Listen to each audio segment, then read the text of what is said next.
Sveiki, esu Artūras Pakėnas, vairavimo mokytojas ir vairavimo mokyklos Amplius LT vadovas.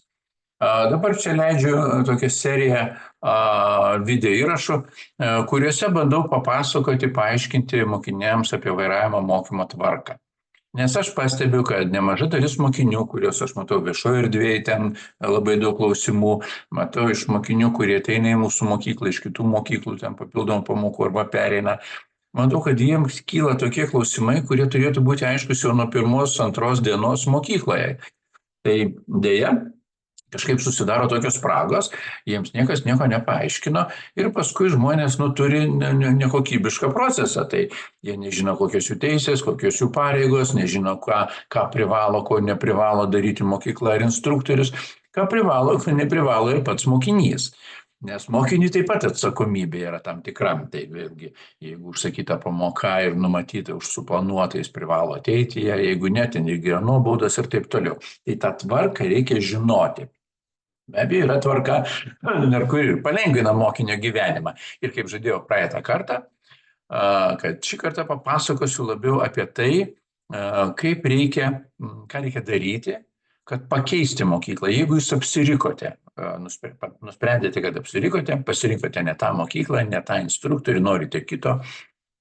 Ir ką dabar daryti? Ir čia aš matau, mokiniai kartais man skambina ir sako, tai ką man dabar daryti, aš jau sumokėjau visus pinigus, tai aš jau vaikščiosiu iki galo, man nepasisekė gyvenime, ką dabar daryti? Tai nutraukit sutartį. O ar galima? Žinoma galima. Galima ir tam yra dokumentas.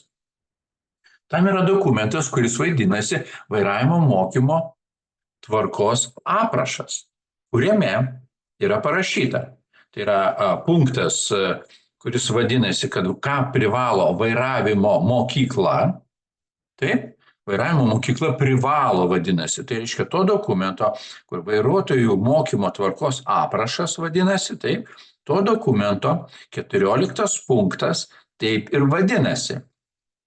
Vairavimo mokykla privalo, o punktas 14.5 parašyta, kad mokiniui pageidaujant ne vėliau kaip per 5 darbo dienas nuo prašymo pateikimo nemokamai išduoti nustatytą tvarką, vairavimo mokyklos vadovo arba asmens atsakingo už mokymą patvirtintą dokumentą, pažymą, patvirtintate apie tai, kad mokinys ar ten išklausė ar neišklausė, kiek valandų atliko praktinio įgūdžių vairavimą, ar išlaikė egzaminą, neišlaikė egzaminą. Žodžiu, tokią pažymą jie privalo pateikti. Na ir be abejo, grąžinti mokiniui pinigus, kuriuos jis permokė. Na, tarkime, jūs sumokėjote už visą kursą, tačiau pravažinėjate tik dalį, tarkim, 15 valandų iš 30, tai beveik pusę pinigų jums turėtų grąžinti. Kodėl beveik, sakau? Gali būti, reikia žiūrėti, kada jūs pasirašote sutartį su vairavimo mokykla, kas numatyta sutartyje. Gali būti, kad kada jūs pamatote sumą už vairavimo mokymą, tai nereiškia, kad visa suma yra vien tik už vairavimo mokymą. Gali būti, kad dalis sumos, kurią jūs mokate, yra parašyta, pavyzdžiui, sutarties sudarymo mokestis arba administracijos mokestis, administravimo mokestis. Tai yra, kad sudaromi grafikai, ten tvarkaraščiai, išduodami dokumentai ir taip toliau, taip toliau. Tai yra apmokestinama, tarkime. Ta mokykla ne šiaip padalino visą sumą į 15 pamokų ir gavo vienos pamokos kainą. O gali būti taip, gali būti. Nežinau, reikia klausti, nes čia kiekviena mokykla gali turėti savo tvarką. Ir turėti, tas bus paskaičiuota, kad sakysim, štai jūs išeinate, jūs sumokėjote visą sumą, tačiau sutarties sudarimo mokestis įeina, nes mes jau ją sutartį turėjom sudaryti, jūs praėjote tiek tai pamokų, vienos pamokos kaina yra tokia. Ir mes jas atskaičiuojame, taip pat sutartie gali būti, nebūtinai yra, o gali būti sutarties nutraukimo sąlygos. Gali būti, kad sutartyje numatytos tam tikros sutarties nutraukimo sąlygos. Prieš kiek laiko mokinys turėtų įspėti ir galbūt ar yra numatytos, jeigu tai yra daroma mokinio iniciatyva, sankcijos, tai yra mokėjimai. Ar tai gali būti kažkokia kaina ar ne? Gali būti, dažniausiai būna ne. Bet gali būti taip. Tai tas sąlygas žiūrint, iš jūsų bus atskaičiuota ta suma paslaugų, ką jūs gavote, o likusią dalį jums turi grąžinti. Taip pat su turima pažyma jūs einate į kitą mokyklą. Kitoje mokykloje jūs priduodate tą pažymą ir ta mokykla jau užskaito tas valandas, kurias jūs atvažinėjate pirmoje mokykloje. Tai reiškia, jeigu pirmoje mokykloje jūs pravažiavote 15 valandų, tai sekančiai mokyklai minimum jūs turite pravažiuoti dar 15 valandų mažiausiai. Taip? Na, o paskui jau ten kaip jau susiklosto situacija. Tai vad žinant, sudarinėjant sutartis, reikėtų pasižiūrėti.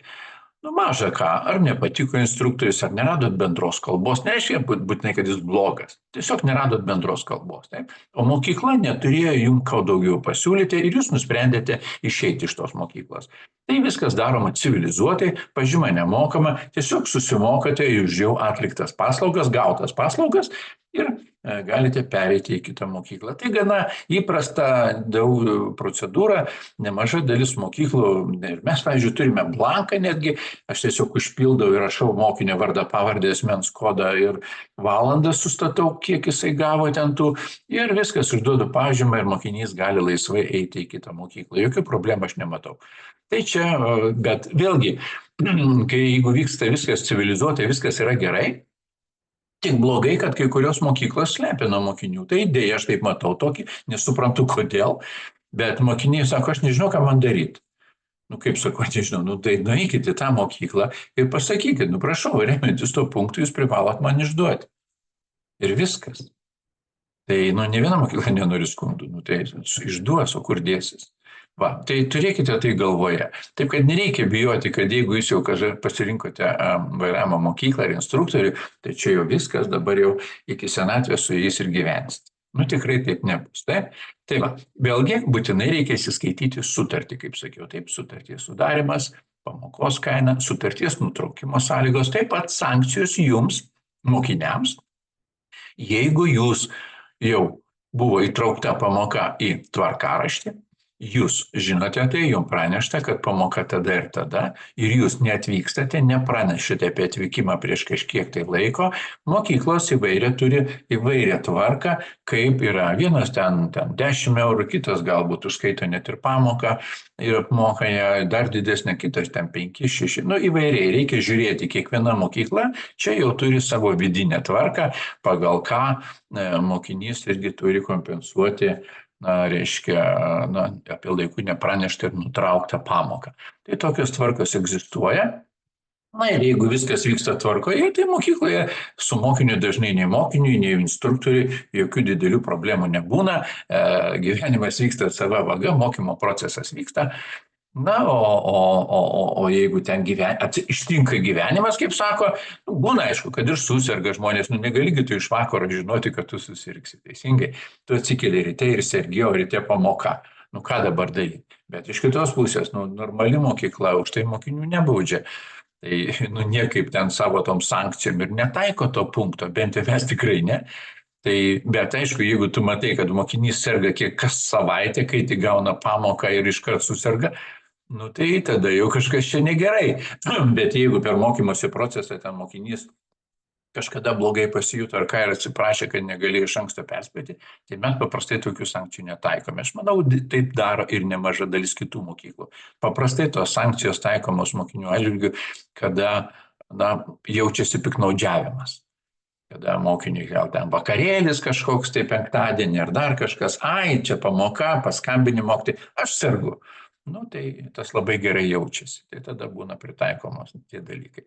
Tai va, tai tiek šiandien galbūt, o sekančiam kartą aš jūs galvoju, kokie dar klausimai, tai dar kad tada prašau, žiūrėkite, jeigu kyla kokie klausimai apie vairavimo mokymo tvarką, ar geros metodikos, ar teisingai jūs mokina, ar kiek skiria laiko, kažkas jums kyla klausimų, rašykite po šito video į komentarus, man bus lengviau suformuluoti kito sekančio video tematiką. O sekantį video aš pagalvojau, kad reiktų pakalbėti apie šeimos instruktorių. Tai yra, kaip šeima gali prisidėti, artimieji, aplinkos ratas, gali prisidėti prie jūsų mokymo ir kaip tą procesą pagerinti. Tai ten irgi gana plati tema. Manyčiau, man dar, kaip pašnekančiam, tai aš ten daug galiu šnekėti. Bet šiam kartui užteks ir tada, kaip sakau, laukia atsiliepimų ir klausimų. Tada man bus daug lengviau. Šiam kartui tiek, iki.